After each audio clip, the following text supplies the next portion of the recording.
Selamat pagi, kembali lagi dalam Samas, Sapaan Damai Sejahtera GKI Damai. Renungan hari ini akan saya ambil dari kitab Kisah Para Rasul pasal 8 ayat 1b hingga ayat yang ke-8. Namun sebelumnya marilah kita berdoa. Bapa yang Maha Kasih, puji syukur atas kesetiaan-Mu dalam hidup kami. Hari lepas hari dapat kami lalui semata hanya karena kasih setia dan anugerah-Mu. Pagi hari ini, tatkala kami hendak merenungkan kebenaran firman-Mu, itu pun semata-mata karena kesetiaan Tuhan.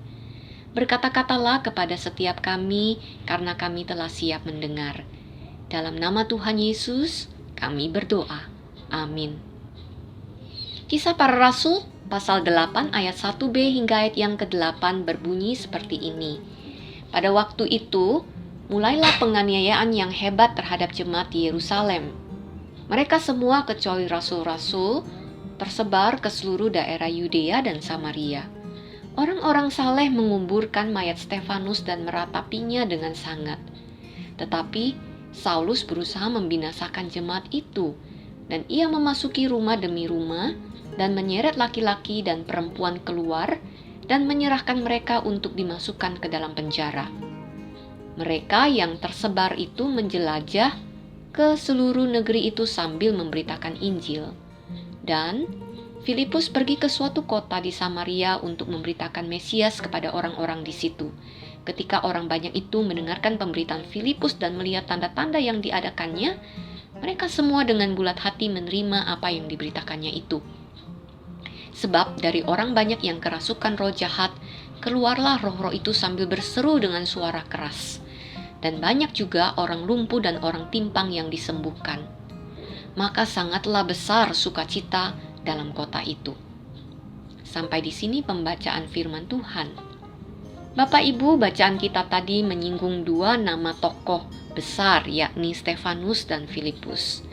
Namun, saya hanya akan memfokuskan pada satu tokoh saja, yakni Stefanus. Siapa dan seperti apakah sosok Stefanus ini? Jika kita membaca pasal-pasal sebelumnya, seperti pada pasal 6, Stefanus rupanya adalah satu dari 7 orang yang dipilih oleh jemaat mula-mula untuk diangkat dalam rangka membantu pelayanan para rasul. Ketujuh orang ini ditugaskan untuk melayani orang miskin, terutama membantu membagi jatah bagi para janda, atau yang dikenal dengan sebutan pelayanan meja. Mereka yang dipilih harus memenuhi kualifikasi, yakni yang pertama terkenal baik, yang kedua penuh dengan roh dan hikmat. Bapak Ibu, Stefanus, satu di antara 7 pelayan tersebut, rupanya bukan saja cekatan dalam pelayanan meja, tetapi ia juga mampu menjelaskan firman Tuhan dengan penuh hikmat.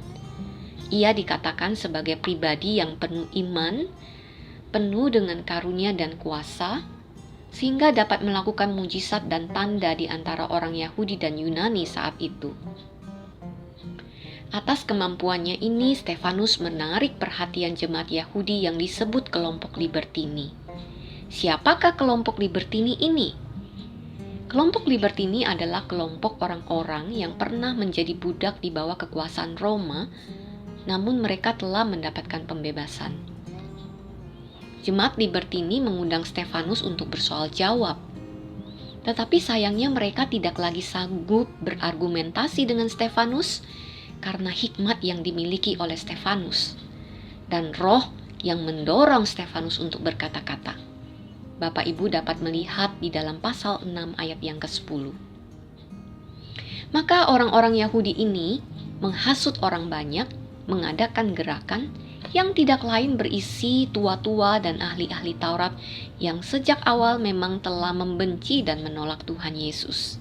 Stefanus kemudian dibawa ke sidang Mahkamah Agama untuk melanjutkan tuntutan atas dirinya.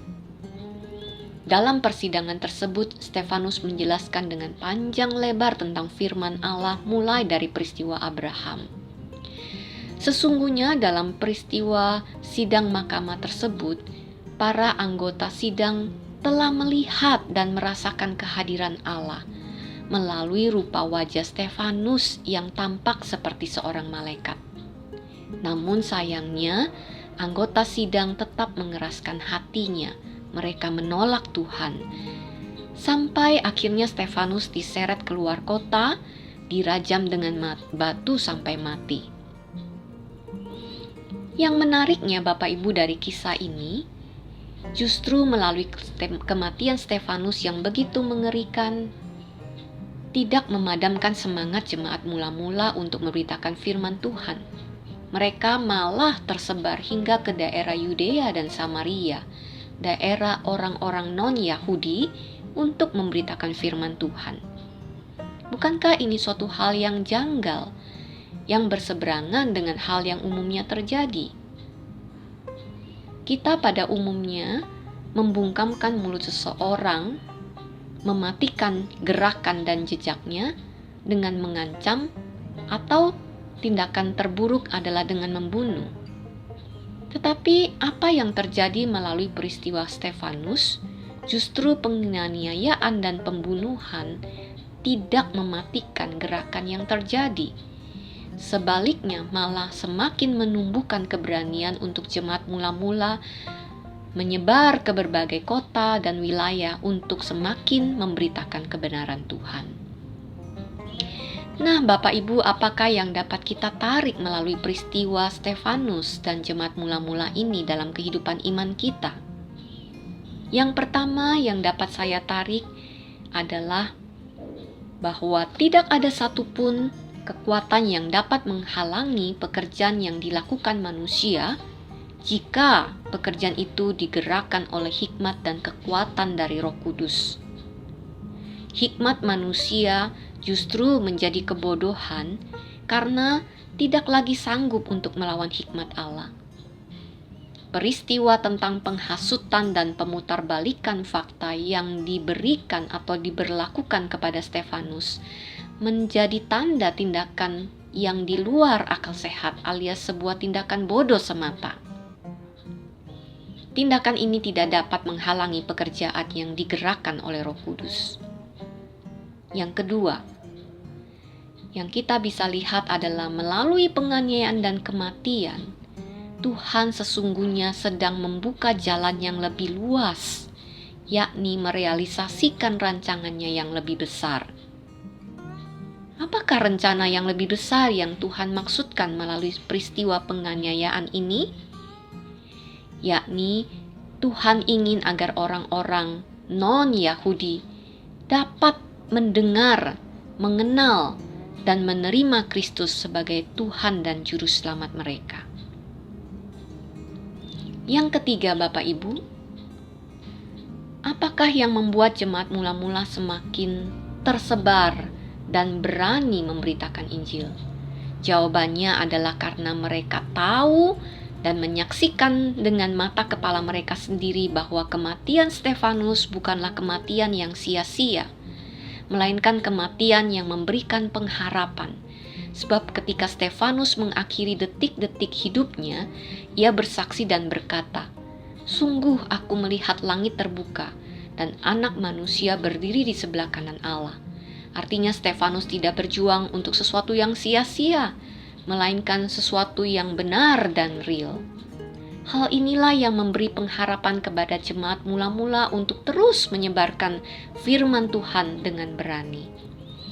Nah, Bapak Ibu, apakah yang kita bisa tarik melalui 3 poin ini?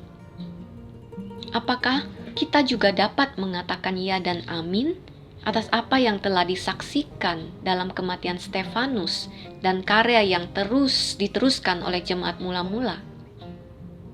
Apakah kita juga mempunyai pengharapan yang sama di tengah pertarungan iman yang kita lewati saat ini? Kiranya Tuhan terus menuntun dan mengaruniakan kita kekuatan iman, bahwa tidak ada sesuatu yang sia-sia di dalam ikut Tuhan meski melewati badai yang sulit. Sebab melalui kuasa Roh-Nya kita akan diberikan kemampuan jika kita tetap setia. Kiranya renungan ini menguatkan kita semua. Amin.